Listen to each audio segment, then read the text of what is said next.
नमस्कार दोस्तों, M&C education welcomes you all. M&C education में आप सबों का बहुत बहुत स्वागत। आज के इस क्लास में हम क्लास 11th टर्म 2 के लिए एक चैप्टर शुरू करने जा रहे हैं जिसका नाम है कॉनिक सेक्शन। ये जैसे वन शॉट वीडियोस होते हैं उससे डिफरेंट है, क्योंकि अब टॉपिक वाइज करने का मैंने सोचा है। तो वन शॉट वीडियोस अगर आपको चाहिए तो कमेंट बॉक्स में आप लिखिए, और ऐसे तो ये जो है बेटर ऑप्शन है कि हम जो है किसी चीज को डिटेल के साथ करें, थोड़ा थोड़ा करें, ताकि हमें उसकी पूरी जानकारी मिले। One shot videos are good for revision purpose. जब आपको बहुत कम समय में बहुत ज्यादा चीजें जाननी होती हैं तो वन शॉट वीडियोस अच्छे होते हैं, पर अगर आपको ज्यादा चीजों को डेप्थ में जानना होता है तो आपके लिए वन शॉट वीडियोस बहुत यूजफुल नहीं है। फिर भी अगर आपको वन शॉट वीडियोस चाहिए तो आप कमेंट बॉक्स में जरूर लिखिए, मैं वन शॉट वीडियोस भी बना दूंगा। अभी फिलहाल ये है कि हम कॉनिक सेक्शन का बिगनिंग कर रहे हैं। तो कॉनिक सेक्शन बेसिकली है क्या, और इसका नाम इस तरह से क्यों रख दिया कॉनिक सेक्शन, ठीक है। तो कॉनिक मतलब क्या होता है, कॉनिक कौन से बना हुआ है कॉनिक, ठीक है। तो अगर आप मान रखिए कि डबल कॉन लेते हैं, ठीक है, एक डबल कॉन जैसे एक डमरू टाइप हो गया, एक कॉन इधर नीचे को लगा हुआ है और एक कॉन जो है ऊपर साइड को लगा हुआ है। तो ये जो कॉन लगा हुआ है तो हमें ये डबल कॉन है। अब इस डबल कॉन को अगर आप अलग अलग एंगल्स में कट कराएंगे तो आपको जो शेप मिलेगा उसके एजेज पर इमेजिन करना पड़ेगा। तो जो उसके एजेज पर जो शेप मिलेंगे, वो जो शेप्स होते हैं वो हमारे कॉनिक सेक्शंस होते हैं। सेक्शंस मतलब पार्ट। तो कॉनिक के पार्ट हैं और हमें एजेज को देखना है, ठीक है। तो जैसे देखिए, अगर मान रखिए कि हमने जो है इस वाले को कैसे कट कर दिया,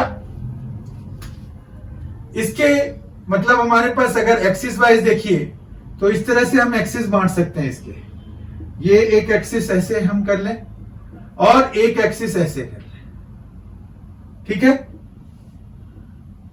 तो अब देखिए, अगर हम ये जो एक्स एक्सिस और वाई एक्सिस हम बना सकते हैं कि भाई ये एक्स एक्सिस है, ये वाई एक्सिस है, तो हम जो है अगर एक्स एक्सिस के पैरेलल इसके क्रॉस सेक्शन कर दें ऐसे, ठीक है।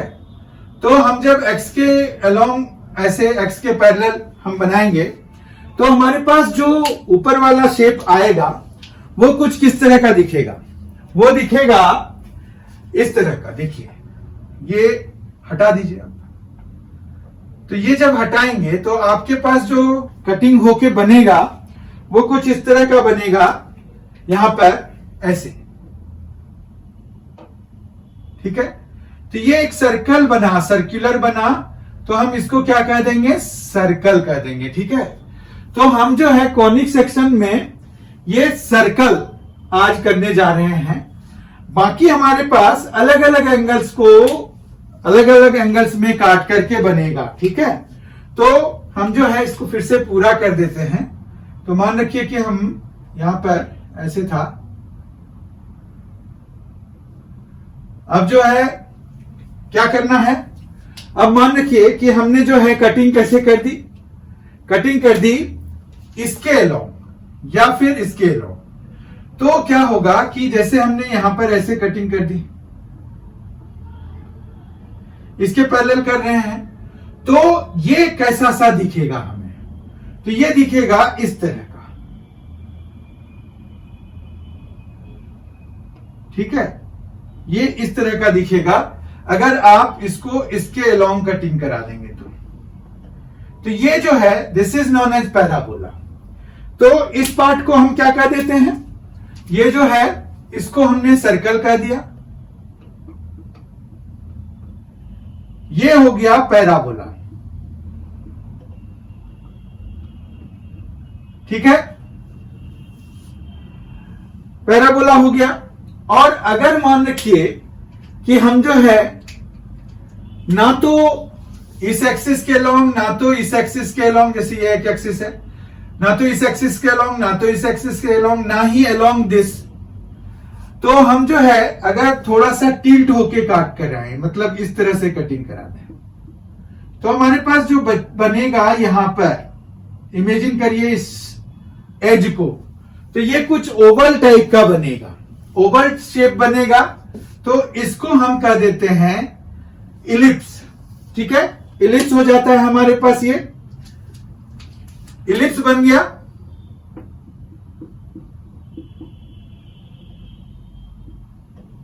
और अगर हम वाई एक्सिस के अलोंग, ये है वाई एक्सिस के अलोंग कट कराएंगे तो ये कुछ, ये दो जगहों पे कट कराएगा, यहां पर भी कट करेगा और इधर भी कट करेगा, इधर थोड़ा अनटाइडी हो जाएगा। तो हम जो है एक दूसरा बना लेते हैं, मतलब मान रखिए कि हमारे पास ये है डबल कोन, तो डबल कोन में अगर हम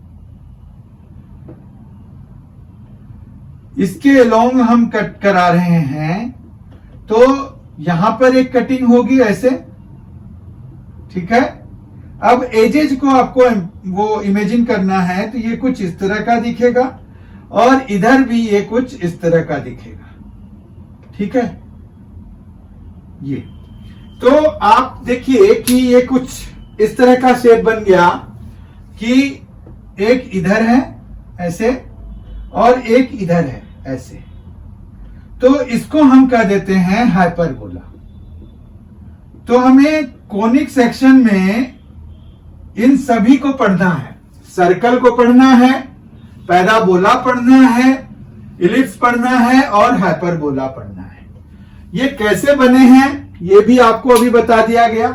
आप इमेजिन कर सकते हैं, इमेजिनेशन चाहिए, क्योंकि हम जो है 2 डायमेंशन पे 3 डायमेंशनल फिगर को प्रोजेक्ट करने की कोशिश कर रहे हैं, तो इमेजिनेशन से ये हो सकता है संभव। अब जो है हम सर्कल को शुरू करें, तो सर्कल में क्या है बेसिकली, सर्कल देखिए क्या होता है। सर्कल जब हम एक्स एक्सिस के पैरेलल अभी काटा था डबल कोन को, तो हमें क्या मिला था, सर्कल मिला था। तो सर्कल बेसिकली क्या हो गया, सर्कल हो गया इस तरह का कोई फिगर जिसमें कि आपके पास जितने भी पॉइंट्स इसके ऊपर लाई कर रहे हैं वो किसी फिक्स्ड पॉइंट से इक्वी डिस्टेंट पर होंगे। ठीक है, तो सर्कल इज लोकस ऑफ, ये लोकस होता है of all such points which are at equal distances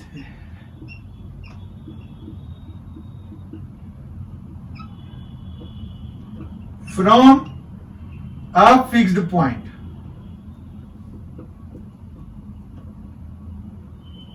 ठीक है, अब देखिए यहां पर locus of all such points which are at equal distances from a fixed point.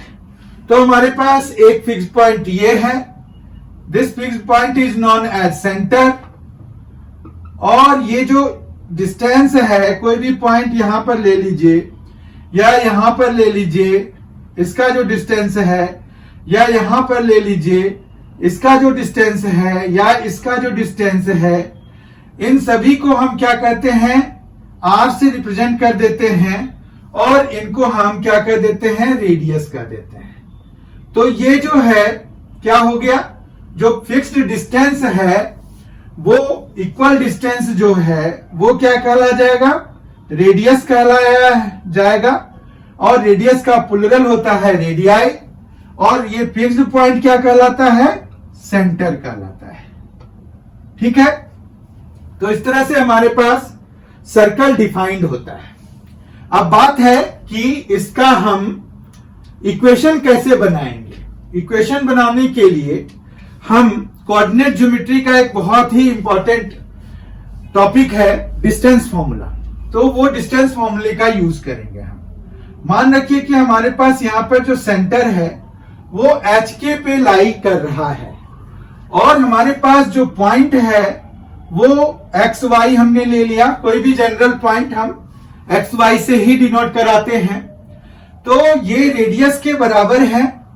तो हम जो है यहां पर जैसे इसको O से और इसको P से अगर डिनोट करा दें तो क्या होगा, OP हमारे पास किसके बराबर हो जाएगा, वो R के बराबर हो जाएगा। तो OP स्क्वायर किसके बराबर हो जाएगा, R स्क्वायर के बराबर हो जाएगा। और OP जो है x माइनस एच का whole square plus y minus k का होल स्क्वायर और is equal to R square हो जाएगा। ठीक है, तो ये एक सर्कल का इक्वेशन है और ये स्टैंडर्ड इक्वेशन है ऑफ द सर्कल। तो यहां पर ये स्टैंडर्ड फॉर्म हो गया सर्कल का, ये सर्कल का स्टैंडर्ड फॉर्म हो गया, तो कोई दिक्कत नहीं है। उसके बाद हमारे पास जनरल फॉर्म भी होता है। तो standard form of a circle ये आ गया हमारे पास, x minus h whole square plus y minus k whole square is equal to R square.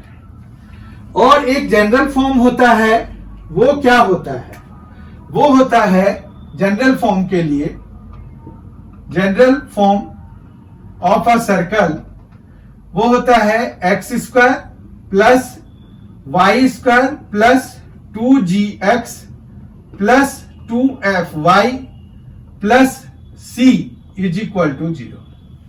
ठीक है, यहां पर तो सेंटर और रेडियस आपको पता ही है। सेंटर हमारे पास h, k पे है जबकि रेडियस r है।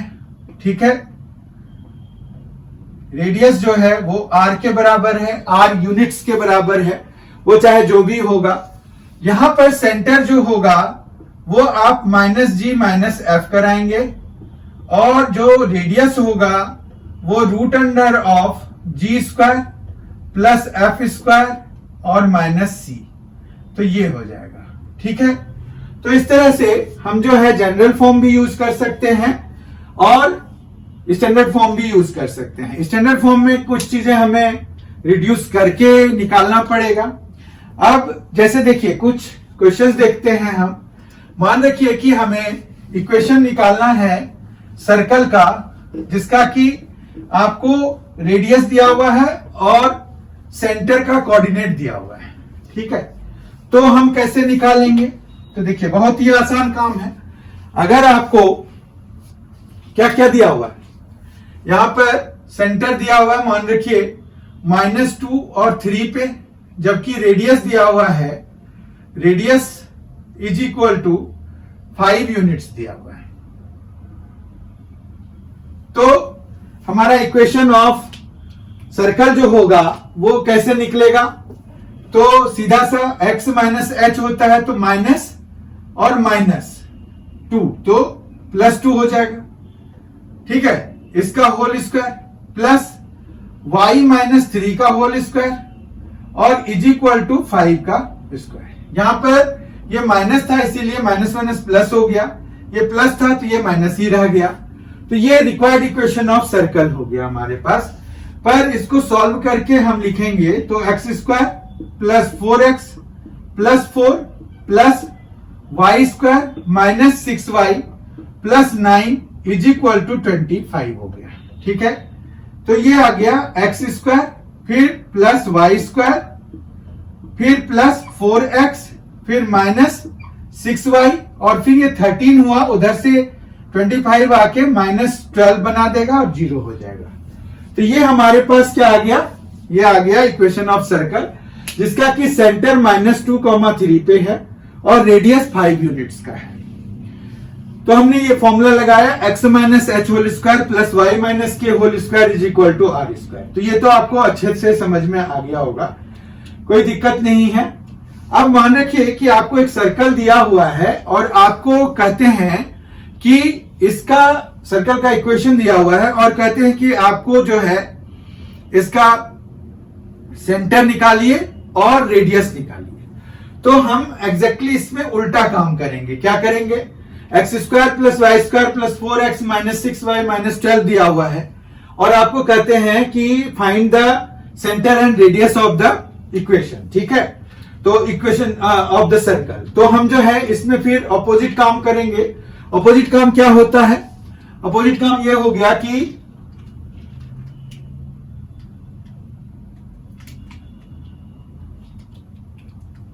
इसको वापिस इस फॉर्म में लाना है, ठीक है। तो वो हम कैसे कर सकते हैं? तो पहले इसको इस फॉर्म में लिख देंगे, या फिर ऐसे करेंगे कि X square plus 4x plus Y square minus 6y और इज इक्वल टू 12 करा देंगे। फिर हम जो है एक्स स्क्वायर प्लस 4x को कंप्लीशन ऑफ स्क्वायर लगाने का प्रयास करेंगे। तो x square plus 4x plus, अब इसको ना जो x वाला टर्म है उसको 2 से डिवाइड करा दीजिए, तो 2 आया, तो 2 का स्क्वायर कराएंगे तो 4 आ जाएगा, ठीक है। तो 4 हमने ऐड किया, तो हम जो है 4 इधर भी ऐड करेंगे, तो 12 प्लस 4 एक आ गया हमारे पास। फिर यहां पर देखिए वाई स्क्वायर है माइनस 6y है, 6 का आधा 3 हो गया, 3 का स्क्वायर 9 हो गया, तो हम इधर 9 प्लस में कर देंगे और इधर भी 9 प्लस में कर देंगे, ठीक है। तो ये कंप्लीशन ऑफ स्क्वायर हो गया हमारे पास। अब जो है यहां पर देखिए x square plus 4x plus 4 x plus 2 का होल स्क्वायर हो जाता है और प्लस आएगा, फिर y माइनस 3 का होल स्क्वायर हो जाएगा और इज इक्वल टू ये आ जाएगा 25, जिसको कि हम 5 का स्क्वायर लिख सकते हैं। अब अगर हम x minus h whole square plus y minus k whole square is equal to R square से कंपेयर कराएंगे, तो हम यहां पर कंपेयरिंग विद लिख देंगे, कंपेयरिंग विद, तो ये आ जाएगा वी गेट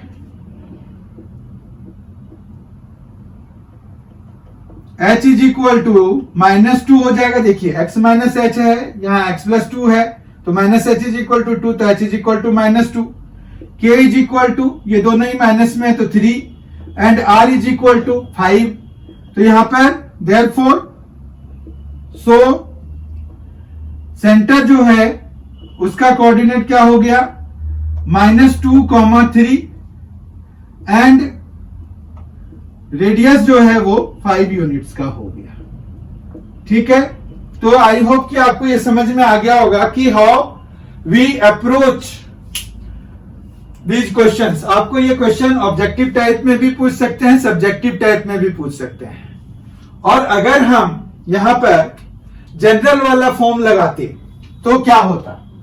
अगर हम इस क्वेश्चन को करने के लिए, जैसे ये है, अगर वो कहते हैं कि भाई रेडियस और सेंटर का कोऑर्डिनेट बता दो, हमें ये इक्वेशन दिया हुआ है, तो हम जो है इसको अगर जनरल फॉर्म वाला मेथड लगाएंगे तो बड़े आराम से हो जाएगा, क्योंकि आपको 2g इज इक्वल टू 4 हो गया, जबकि 2f इज इक्वल टू -6 हो गया।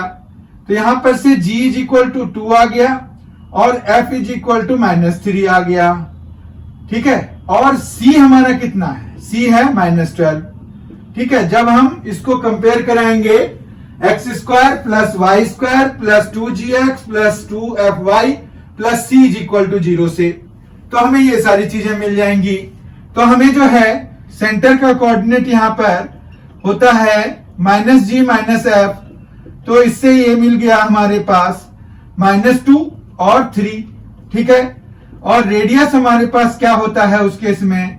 रेडियस होता है √g square plus f square और -c। तो यहां पर g स्क्वायर है -2 का स्क्वायर तो 4, f स्क्वायर है 9 और -c तो माइनस माइनस प्लस 12 हो जाएगा। देखिए आप, तो यहां पर 4 प्लस 9 13 प्लस 12 25 हो गया, तो √25 हो गया, जो कि 5 हो जाएगा, तो 5 यूनिट्स आ गया। तो इस तरह से हम जो है जनरल फॉर्म लगा करके भी उसका सेंटर निकाल सकते हैं, रेडियस निकाल सकते हैं। एक तो ये कंसेप्ट हो गया। अब मान रखिए कि हमें जो है एक क्वेश्चन देके पूछते हैं कि आप बताओ कि वो जो है कोई भी पॉइंट दिया हुआ है, तो वो उस सर्कल के इनसाइड लाई करेगा कि आउटसाइड लाई करेगा, ऐसा हो सकता है ना। देखिए आपके पास मान रखिए कि यही एक दिया हुआ है, इक्वेशन ऑफ सर्कल और एक पॉइंट दे देते हैं 1 2 और ये पूछते हैं कि चेक करिए वेदर 1 2 लाइज इनसाइड ऑन और आउटसाइड ऑफ द सर्कल।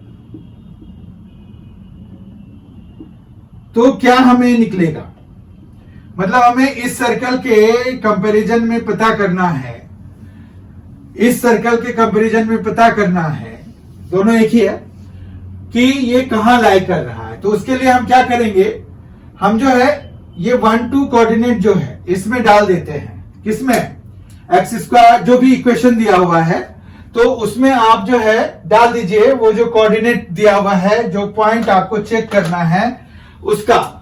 तो यहां पर डालिए, देखिए क्या आ रहा है, 1 स्क्वायर तो 1 ही हो जाएगा, प्लस वाई स्क्वायर मतलब 4 हो जाएगा, प्लस 4x है तो 4 इंटू 1 तो 4 माइनस 6y है तो 6 इंटू 2 तो 12 हो जाएगा, और एक माइनस 12 है तो ये देखिए आपको कितना मिल रहा है, 9 माइनस 24 ये मिल रहा है -15, तो ये लेस देन 0 आ गया, यानी कि ये जो है इनसाइड लाई कर रहा है। ठीक है, ये और कंफर्म हम कर सकते हैं, जैसे ये तो वैल्यूज पुट करके आप निकाल लेते हैं, अगर ये लेस देन 0 आ रहा है तो हमारे पास मतलब कि इनसाइड लाई कर रहा है, अगर इक्वल टू 0 आ रहा है तो ऑन द सर्कल लाई कर रहा है, और अगर ग्रेटर देन 0 मिल रहा है तो मतलब वो आउटसाइड लाई कर रहा है। ठीक है, इतना तो क्लियर हो गया आइडिया।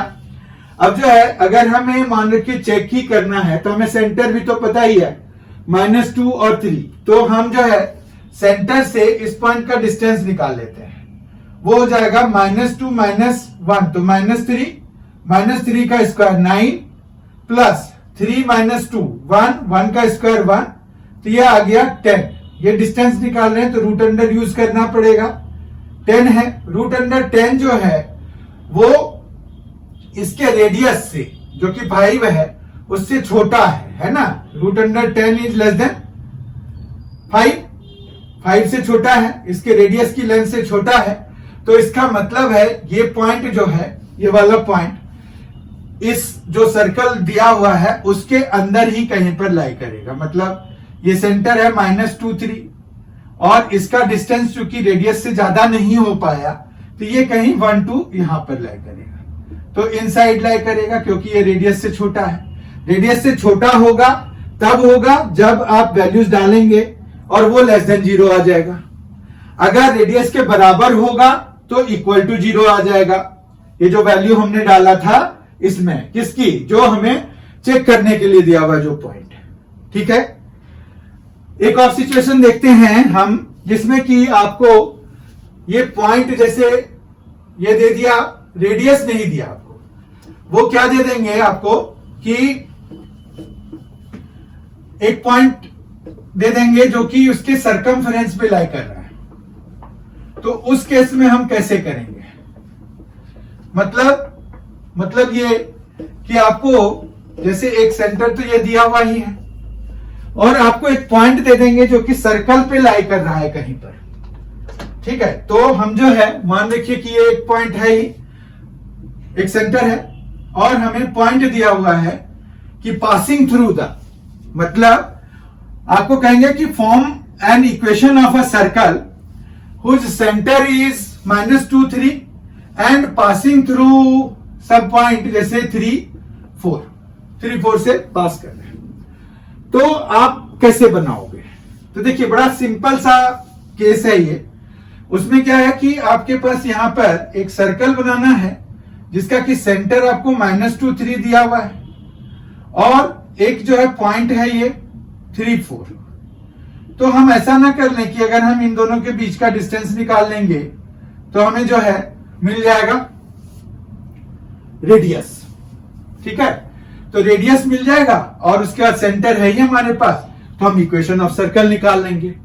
तो रेडियस निकालने के लिए हम इसका डिस्टेंस फॉर्मूला यूज कर लेते हैं, तो ये आ जाएगा हमारे पास रूट अंडर ऑफ 3 प्लस 2 तो 5 का स्क्वायर 25 हो गया, और 4 माइनस 3 तो 1, तो यहां पर 1 तो 26, रूट 26 आ गया इसका रेडियस। ठीक है, तो हमारा इक्वेशन सीधा सीधा x प्लस 2 का whole square plus y minus 3 का होल स्क्वायर और इज इक्वल टू 26 हो जाएगा, क्योंकि r स्क्वायर होता है। तो this will be the required equation of circle. अगर आपको सेंटर दिया हुआ है एंड वन पॉइंट जो कि लाई कर रहा है ऑन द सर्कल वो दिया हुआ है, तो हम ये अप्रोच लगाते हैं। ठीक है, बाकी हमारे पास एक क्वेश्चन ऐसा भी होता है जिसमें कि 2 पॉइंट्स दिए होंगे जो कि सर्कल जिसके थ्रू पास कर रहा होगा, और हमारा जो सेंटर है वो किसी लाइन पे लाई कर रहा होगा, तो उस लाइन की इक्वेशन दी होगी। तो उस केस में हम इक्वेशंस बना करके सॉल्व करते हैं। ठीक है, तो वो जब हम सॉल्व क्वेश्चंस करेंगे, लॉन्ग टाइप क्वेश्चंस करेंगे, तो उसमें हम डील करेंगे। आज के सेशन में बस इतना ही था कि सर्कल क्या होता है, सर्कल में डिफरेंट क्वेश्चंस आपको कैसे पूछे जा सकते हैं, उसके जो 2 फॉर्म्स हैं वो एक स्टैंडर्ड फॉर्म और एक जनरल फॉर्म। स्टैंडर्ड फॉर्म में हमारे पास रेडियस और सेंटर कैसे निकलता है, जनरल फॉर्म से हम सेंटर और रेडियस कैसे निकालते हैं, वो सारी चीजें हमने सीख ली। ये आपको IIT JEE मेंस में भी बहुत ही मददगार होने वाला है, क्योंकि वहां पर कोऑर्डिनेट ज्योमेट्री से बहुत सारे क्वेश्चंस पूछे जाते हैं, इसलिए आप बहुत ध्यान से देखिए। थैंक यू सो मच, आपने यहां तक देखा। और अगर आपने अभी तक MNC एजुकेशन को सब्सक्राइब नहीं किया है तो आप कर लीजिए, यह आपके लिए बहुत ही फायदे का रहेगा। आप IIT JEE की तैयारी कर रहे हैं या किसी एंट्रेंस की तैयारी जैसे BBA BCA, इवन आप MCA की भी तैयारी कर रहे हैं, तो भी आप जो है यहां पर जुड़ सकते हैं हमसे, और बहुत ही जल्द हम मिलेंगे। Thank you so much, thanks a lot.